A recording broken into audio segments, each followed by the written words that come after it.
Okay, now we're looking at question number 3. So, at the instant shown, the uniform 30 kg slender rod has a counterclockwise angular velocity of 6 rad per second. Okay, so basically this rod is rotating in this direction with omega equals to 6 rad per second. Determine the tangential and normal components of reaction at pin O. So we want to determine what is happening at this point O, the reaction forces, and also we want to calculate the angular acceleration, which is alpha of this rod. So notice that because now this thing is moving in counterclockwise, so we have set the coordinate system to be tangent positive upwards, and you note that the center of gravity is somewhere over here. So basically the normal component, the normal axis, must be pointing to the center of rotation. This is the center of rotation, all right, and therefore this will be the normal axis. Okay, remember how to define the normal axis from point G pointing to center of rotation, whereas the tangential axis is point G is basically traveling like this in a circular path. So the tangential component must be in this direction, tangent to the circular path. So this is the tangential axis, and this will be the normal axis N. All right. Okay, so of course we will start by drawing the free body diagram. So we're going to have the weight at the center of gravity. So this is basically point G over here. So we have mg pointing down. We have the reaction forces in normal axis ON and also OT, okay, the tangential component. So these two are reaction forces, okay, reaction force, and this is also reaction force. All right, and here notice that we have a couple moment, right? A couple moment applied. Here M is equal to 60 Newton meter, so that is the couple moment. That is also an external forces that is currently acting on this rod. Okay, that completes the free body diagram. Now we're going to move on to the kinetic diagram. So obviously, because it doesn't say that initially, it says that during which the rod has omega equals to 6 rad per second. So we're going to have the tangential component, MAGT, we're going to have MAGN, and of course this thing is rotating, so we also have IG alpha. So we have 3 arrows on the kinetic diagram, and we have 4 external forces and moments acting, and we draw this in the free body diagram. Okay, so we move on to the total of force in normal component. Okay, so let's erase this. All right. Okay, so we have total force in normal component is equal to m omega square times r.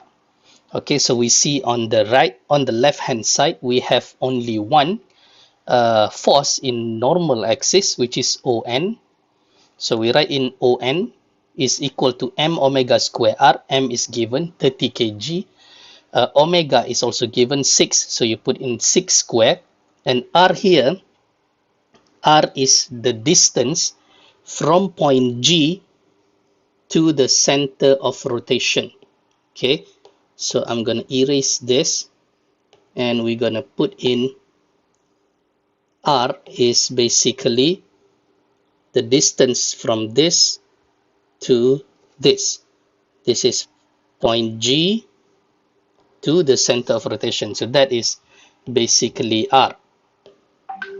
All right. So now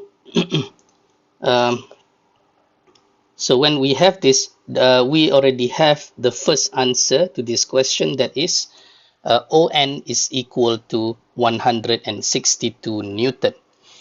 Now we move on to the second equation, the total force in tangential component. So in tangential component, we have OT positive and mg negative. So you have OT minus mg equal to m alpha r. Alpha is unknown. So we're going to have our first equation. So this is equation number 1 with 2 unknown. OT minus 4.5 alpha equals to 294.3. All right. So the next step is, because we still cannot solve this problem, we're going to move on into the moment equation. So now in this case, you notice that I would like to calculate the moment about the center of rotation. It is easier to do it like this rather than calculating the moment about the center of gravity. So when you calculate moment about center of rotation, you will have to find what is IO, the mass moment of inertia about point O, not about point G. So we can use the parallel axis theorem. You should refer to the video regarding the mass moment of inertia. I have explained about the parallel axis theorem. So this is what parallel axis theorem is. It states that IO is equivalent to IG of the rod plus md square. D in this case is also the distance from G to the center of rotation, which in fact is the same as the R just now. So basically D and R is the same thing. So now we need to find what is point G. Sorry, what is IG? So we need to find what is IG. We will be looking at the formula for slender rod. So in this case, you will see that it is rotating about this. So about this axis. It's either IXX or IYY. So basically, we will be looking at this formula, 1 over 12 ml square. So you will get IG equal to 2.025 kg meter square. But that is IG. This is not what we want. We want IO. Right? Remember, we want IO. So we have to use parallel axis theorem. IO will be equal to IG 2.02 plus M is 30 and D again is the same as R, 0.15 square. So you will get IO is equal to 2.5 kg meter square. All right. Then from this equation, we will obtain the value of alpha, the angular acceleration. So this is the angular acceleration of the rod. All right. So when you have this, you can substitute in equation number 1, okay, to get the value of OT, which is equal to 320.7. So this solves the problem.